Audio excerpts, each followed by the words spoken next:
큐티 제목이 환난 중에 부르짖는 기도라고 하는 제목입니다. 그리고 아마 성경책에도 기록되어 있겠지만 이 시편은 이스라엘 백성들이 성전에 올라갈 때 부르는 노래라고 메모가 되어 있을 거고요.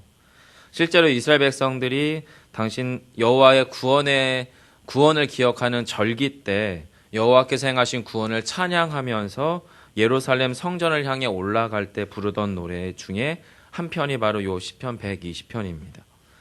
그리고 아마 저희가 상상하기 좋은 것은 다윗 이후에 바로 이런 성전 예배 문화를 상상하면서 다윗이 법궤 앞에서 춤추며 그렇게 하나님 앞에 열렬하게 예배했던 모습을 상상하면 이 성전에 올라가는 노래를 이스라엘 백성들이 어떤 구원의 감격과 감정 상태에서 이 노래를 불렀을까 상상을 할 수 있는데 도움이 될 것 같아요. 그런데 여러분, 성전에 올라가는 노래는 이미 여호와께서 행하신 구원에 대한 감격과 기쁨 가운데 부르는 노래이잖아요. 그런데 현재 시인이 당하고 있는 형편은 1절에 등장을 하고 있죠.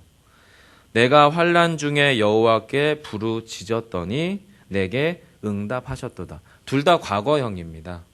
과거에 환난을 당하던 그 어떤 시점에 여호와께 부르짖음, 구원을 간구하는 외침과 그리고 기도가 또 아주 절박한 하나님을 향한 도움에 대한 요청들이 시인에게 있었고, 그런 과거의 그 행위 이후에 여호와께서 내 안에서 이미 응답하신 것도 과거형입니다.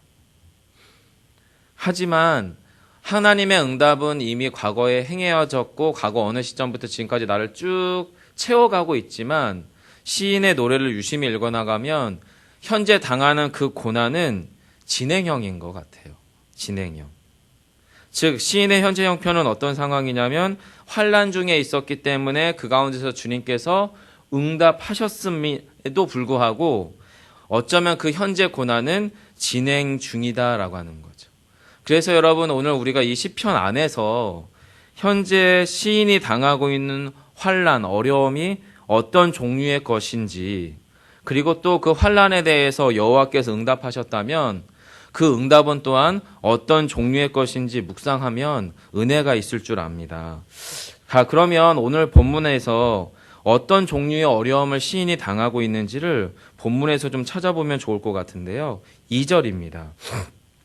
여호와께 간구하는, 부르짖는 내용은 거짓된 입술과 속이는 혀에서 주님 저를 건져주십시오라고 하는 외침입니다. 그런데 여러분, 이 건져달라고 하는 것이 어느 정도냐면 내 생명을 건져달라는 거죠. 내 생명을. 공격당하고 있고 시인을 고통스럽게 하고 아프게 하는 것은 입술과 혀입니다.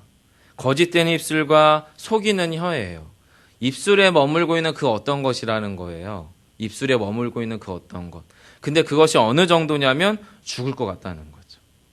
즉 현재 지금 시인이 당하고 있는 것은 그 어떤 이들의 거짓된 입술과 속이는 혀 때문에 생명의 위협을 당하고 있는 종류의 어려움인 거죠. 그리고 3절에 보시면 이 속이는 혀가 의인화되어 있습니다. 너 속이는 혀여, 이놈아 나를 속이는 이 혀놈아, 이렇게 의인화되어 있습니다. 즉 의인화되어 있는 대상인 그 어떤 속이는 혀로 상징되어지는 사람은 어느 한 개인일 수도 있고요, 어느 한 집단이나 공동체일 수도 있는 거죠. 그런데 이 개인과 이 집단은 아주 다분히 의도적으로 이 시인을 참소합니다. 그리고 공격하죠. 그래서 시인이 당하는 그 형편 가운데에서 그는 지금 무엇인가를 어려움을 당하고 있는 상태입니다.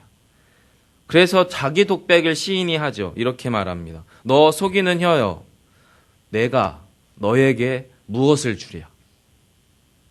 내가 너에게 무엇을 더하겠느냐? 라고 하면서 지금 스스로 자기 독백을 하는 거예요. 그럼 여러분, 왜 시인이 스스로 이런 독백을 하게 될까요? 이 속이는 혀로 상징되어지는 그 어떤 한 개인이나 그 어떤 집단에 의해서, 그 공동체에 의해서 지금 이 시인은 무엇인가 요구당하고 있는 겁니다. 뭔가 빼앗길 수밖에 없는 상황, 무엇인가 내 안에서 상실될 수밖에 없는 그 어떤 상황에 처해 있는 어려움인 거죠. 자, 첫 번째로 시인은 생명에 위협당하는 상황입니다. 이것도 빼앗기는 내용 중에 하나죠. 생명을 빼앗길 것 같으니까. 그리고 생명을 빼앗기는 것뿐만 아니라 지금 이 참소하고 속이는 혀, 거짓된 입술로 인해서 그 시인은 무엇인가 정확하게 상실될 게 뭔지는 모르지만 분명히 뭔가 빼앗길 상태라는 거죠. 그게 지금 시인이 당하는 어려움입니다.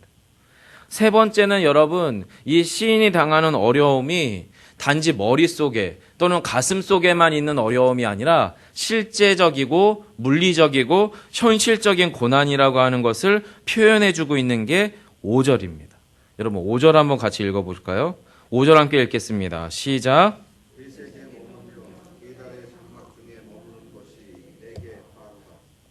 네, 큐티 책 옆에 도움말에 보시면 매색이라고 하는 지명에 관한 설명들이 있고 그리고 계달의 장막이라고 하는 것이 무엇을 의미하는지도 도움말에 적혀 있습니다. 즉 물리적인 공간상 시인은 어디에 살고 있냐면 매색 지역에 또는 계달의 장막이라고 불려지는 그 어떤 지역에 머무르고 있어요. 그리고 그 공간에서 그 공간에 머물고 있는 다수의 어느 집단들과 계속 충돌해서 그 가운데에서 당하는 아주 현실적인 어려움입니다. 실제적인 어려움을 당하고 있는 거죠.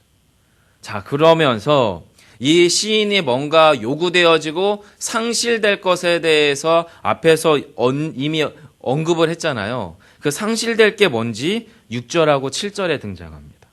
6절, 7절 함께 읽겠습니다. 시작. 내가 화평을 미워하는 자들과 함께 오래 거주하였도다. 나는 화평을 원할지라도 내가 말할 때에 그들은 싸우려 하는도다. 아멘. 자, 화평을 미워하는 자들과 같이 오래 머물러 있기 때문에 여러분 그는 무엇을 빼앗기겠습니까? 화평을 빼앗기겠죠. 그리고 화평을 빼앗기는 정도가 어느 정도냐면 내 마음속으로는 화평을 원해요. 그런데 내가 무슨 말만 하면 어떤 말이요? 화평을 원하니까 화평을 뭔가 누리거나 회복하거나 쟁취하고자 하는 방향으로 무엇인가 말만 하면 그들은 어떤 식이에요? 득달같이 달려들어서 그 화평을 소멸시켜가는 방식으로 싸우고 있다라고 하는 거죠. 자, 시인은 생명을 위협당하는 상황입니다. 시인은 어느 한 개인이나 집단에 의해서 다분히 의도적으로 무엇인가 요구당하거나 빼앗길 상황입니다. 시인은 자신의 육체가 속해 있는 그 물리적인 공간에서 무엇인가 실제적으로 당하고 있는 종류의 어려움입니다. 그리고 그 시인은 겉으로 드러나지 않는 내면에 있는 가장 강력한 그 화평이 절대적으로 빼앗긴 아니면 이미 빼앗겼던 경험을 가진 어려움에 놓여 있는 시인입니다. 시인이 당하는 어려움을 결론적으로 말씀드리면 1차적으로는 속이며 참소하는 거짓된 언어 생활로 인한 어려움이지만 그 어려움은 노골적이고 집단적인 상실이 일어나는 진짜 어려움입니다. 그렇기 때문에 지금 시인이 당하는 어려움은 단지 언어상의 어려움만은 아닙니다. 물리적이고 물질적이고 현실적인 어려움이며 가장 치명적인 어려움은 뭐냐면 시인의 내면에서 샬롬, 화평을 빼앗긴 상태라는 거예요. 여러분 성경에서 특별히 구약에서의 샬롬은 하나님께서 하나님의 백성 가운데 찾아오심으로 말미암아 내가 만들어내는 평화가 아닌 하늘로부터 나에게 임하는 절대적이고 일방적이고 저항할 수 없는 평화의 상태가 바로 샬롬이에요. 즉 믿는 자만이 누릴 수 있는 이 세상에서 믿는 그리스도인만이 누릴 수 있는 가장 독특한 종류의 평화 상태가 바로 이 화평이고 이 샬롬이에요. 근데 이 샬롬을 어떻게 해요? 이 시인은 빼앗긴 겁니다. 빼앗겨 가고 있는 겁니다. 빼앗김으로 말미암아 고통당하고 있는 겁니다. 그래서 주님께 여호와께 부르짖는 거예요. 세상에게 내 도움이 될 만한 그 어떤 인맥이나 그 어떤 물질이나 그 어떤 경험이나 지식의 도움을 요청하는 게 아니라 하나님께로부터 온 샬롬을 빼앗겼기 때문에 이걸 회복할 수 있는 유일한 길은 하나님께로부터 오는 거예요. 그래서 그가 여호와께 부르짖습니다. 사랑하는 성도 여러분, 시인이 당하는 어려움은 신자가 당할 수 있는 어려움입니다. 이방의 문화와 이방의 삶의 양식 안에 놓여있기 때문에 질적으로 다른 이질적인 세계관에서부터 오는 고통의 문제로 볼 수 있습니다. 이 고통의 문제는 시인에게 심각한 영적 타격을 주었습니다. 그래서 샬롬, 하나님께로부터 기초하는 신자의 흔들리지 않는 평안의 상태를 빼앗김으로 말미암아 당하는 고통이에요. 달리 말해서 샬롬의 주인이신 예수님을 상실함으로 당하는 고통이고 어려움이고, 예수께서 이 땅 가운데에서 창세전으로부터 태초로부터 하나님 아버지와 함께 계심으로 누렸던 그 샬롬을 빼앗기고 십자가상에서 강제적으로 하나님과 단절되고 샬롬을 빼앗기고 육체의 고통 가운데에서 영적인 심각한 무너짐을 경험했던 예수 그리스도가 당하셨던 바로 그 고통입니다.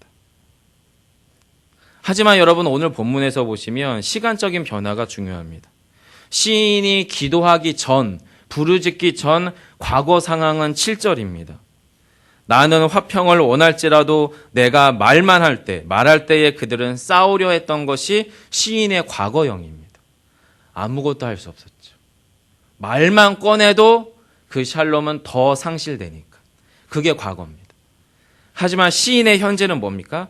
1절입니다. 다시 한번 1절 읽어볼까요? 함께 읽습니다. 내가 환난 중에 여호와께 부르짖었더니 내게 응답하셨도다. 아멘.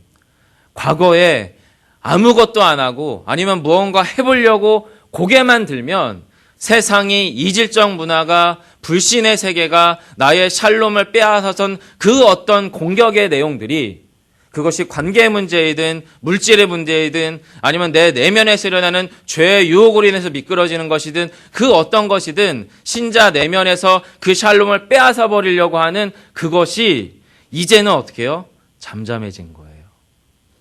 여전히 어려움은 있습니다. 여전히 어려움은 있습니다. 하지만 이미 이 시인은 하나님께 응답을 받았어요. 응답을. 여러분, 이것은 정확하게 예수께서 자신의 고난이 어떤 종류의 고난인지 알고 지날 수만 있다면 이 잔을 내게서 옮겨달라고 하셨던 주님의 그 고백 안에 고스란히 배어있는 그 과정입니다. 알아요. 하지만 기꺼이 그 잔을 마시기로 결정하셔요. 왜냐하면 그 고난 이후에 당신에게로 돌아올 기쁨의 자녀들, 하나님의 백성들의 회복의 영광이 지금에 당하는 고난을 충분히 넘어서도록 주님을 일으켜 세웠기 때문입니다. 어디서요? 겟세마네 기도에서. 여러분, 우리가 믿는 사람으로 올바르게 신앙생활 하자면 이 세상은 참 쉽지 않은 세상이 될 겁니다. 하지만 우리가 화평은 원해요. 샬롬은 원해요. 은혜는 원해요. 근데 세상에서 침묵한다면 우리의 삶은 꽤 적당히 괜찮게 사라질 수 있습니다. 우리가 예수 믿는 것을 티만 안 내면. 하지만 우리의 내면에서 샬롬은, 주님이 주인 되신 평안은 빼앗기실 겁니다. 여러분, 오늘 본문에서 한 가지를 더 살펴보고 말씀을 마무리해 할 건데요. 본문에 등장하는 비유적인 표현을 묵상해봐도 말씀에 큰 은혜가 있습니다. 2절에 거짓된 입술과 속이는 혀에서 이 거짓이라는 단어, 거짓된 입술로 표현되는 이 거짓이라고 하는 단어는 창세기 29장에서 라반에게 20년 동안 속임을 당했던 이 야곱이 라반에게 항변할 때 어째서 당신은 나를 이렇게 속이셨습니까? 라고 라반에게 항변할 때 처음 등장하는 단어가 바로 이 거짓된 입술에서의 거짓이라는 말이에요. 뭔 말이에요? 애시당초 진심이라고는 존재하지 않은 악의적인 거짓이에요. 속이는 혀에서 이 속인다라고 하는 말은 전혀 사실에 기초하지 않은 허무맹랑하고 공허한 소망만 일으키는 말이에요. 여러분, 우리가 하나님 아닌 모든 것을 하나님 삼아봤잖아요. 재물도, 사람도, 사랑도, 지식도, 경험도, 하나님 아닌 모든 것이 내 삶의 중심이 되도록 살아봤지 않습니까? 거기에서 우리는 끊임없는 거짓과 속임을 당하지 않았습니까? 그래서 오직 나에게 소망은 예수 그리스도밖에 없구나라고 하는 것을 우리의 영혼이 이미 경험함으로 말미암아 우리 안에 성령이, 우리 안에 예수의 영 되신 성령께서 우리를 인치셨지 않습니까? 그럼 우리의 내면 안에 깊이 뿌리 내린 세상이 빼앗을 수 없는 예수로부터만 우리에게 주어지는 참 평안, 참 샬롬이 우리의 삶을 가득 채울 때 일어나는 놀라운 삶의 변화는 외부적인 게 아닌 거죠. 물질적인 게 아니죠. 이 세상이 비록 계달의 장막 같고 비록 이 세상이 매삭과 같아서 내가 이질적인 세계에 놓여져 있는 외로움 가운데 놓여 있을지라도 예수의 평화가, 예수의 샬롬이 우리의 심령을 가득 채우고 꿰뚫는다면 우리 안에 그 화평은 예수께서 기꺼이 겟세마네 기도에서 일어나셔서 당신의 골고다 언덕길을 걸어 올라갈 수 있었던 놀라운 의지의 믿음이 주님을 움직이게 했던 것처럼 우리의 삶 역시도 그렇게 주장해 갈 것입니다. 이것이 여러분 신자가 갖는 믿음입니다. 그래서 여러분 이 시인은 이 속이는 세상을 향하여 3절에서 말합니다. 너 속이는 혀여 무엇을 내게 주며 무엇을 내게 더할꼬. 무엇만 줍니까? 장사의 날카로운 화살과 로뎀나무 숯불 뿐이다. 여러분 아주 힘이 강력한 장사가 아주 날카롭게 다져진 화살을 가지고 적군의 심장을 향해 화살을 쐈다면 이 심장에 박히는 화살은 치명상입니다. 그리고 이 고대 시대 때 로뎀나무의 숯불이라고 하는 것은 가장 완전한 화력을 내는 강력한 불꽃을 내는 숯불이었다고 해요. 즉 치명상을 말하는 거죠. 돌이킬 수 없는 거죠. 이 숯불에 담겨져 있는 쇠까지도 녹일 수 있는 샘물을 녹여서 전혀 다른 형태의 변형을 일으킬 만큼 강력한 숯불인 거죠. 여러분 세상 가운데 이 세상은 우리를 변질시킵니다. 하나님 없는 이 세상의 것들은 우리를 완전히 치명상을 박혀서 내가 신자인지조차 까먹게 만들 것입니다. 여러분 우리가 그 가운데에서 고통당할 때, 그 환난 가운데 있을 때 우리는 여호와의 이름을 불러야 합니다. 여호와여 부르짖었더니 나를 불쌍히 여겨 주옵소서, 내 생명을 건져 주옵소서라고 하는 애끓는 기도가 우리의 심령 안에 가득 채워져야 한다라는 거죠. 왜 우리는 여전히 매색에 머물고 있고 계달의 장막 가운데 머물러 있기 때문입니다. 역사적으로 이스라엘과 끊임없이 갈등을 일으키는 지역입니다. 그리고 그 혈통의 사람들입니다. 지리적으로 이방의 도시입니다. 그리고 영적으로는 완전히 이질적인 세속의 도시이고 공존은 불가능하지만 공존해야 되기 때문에 당하는 고통이 큰 도시입니다. 여러분 그 가운데에서 그들은 화평을 미워하는 자라고 시인은 고백합니다. 화평을 미워한다는 건 뭐예요? 의지적으로 예수 그리스도로부터 오는 화평을 혐오하고 대적하고 갈등을 만들어내는 집단을 말합니다. 예수님이 당하신 고난을 상상해 보십시오. 자기들은 철석같이 여호와 하나님을 믿는다고 확신했던 그들이 예수의 심장에 화살을 박았습니다. 십자가 가운데에서 예수님의 몸을 완전히 불살라 허물어뜨렸습니다. 우리가 그런 격렬한 상황을 살아가진 않습니다. 하지만 오늘 이 시인이 당하는 고난과 어려움은 당연히 이 땅 가운데서 제대로 신자로 살아가려고 한다면 우리에게 찾아옴직한 그 어떤 고난과 어려움을 말합니다. 사랑하는 성도 여러분, 우리가 그런 종류의 고난 가운데 섰을 때 어떻게 승리할까요? 눈에는 눈, 이에는 이로 한다면 가능하겠습니까? 아닙니다. 예수께서 행하신 방식을 기억하시고 묵상하십시오. 사망 가운데 당신을 내어주셨습니다. 무조건 순응하라는 말이 아닙니다. 가장 적극적인 변화를 불러일으킬 수 있는, 사망을 깨트릴 수 있는, 사망의 권세를 꿰뚫을 수 있는, 오히려 죽음에게 치명상을 남길 수 있는 역전의 행위를 주님은 하신 거죠. 항복한 게 아닙니다. 죽음 가운데 죽어서 부활하셨기 때문에 가장 적극적인 변화입니다. 불의와 부덕에 지지 말고 공의와 사랑을 말하라고 시인은 말합니다. 공의와 사랑은 말로 하는 게 아니죠. 행동하는 겁니다. 말하는 것과 행동이 같다면 거기에서 변화가 일어납니다.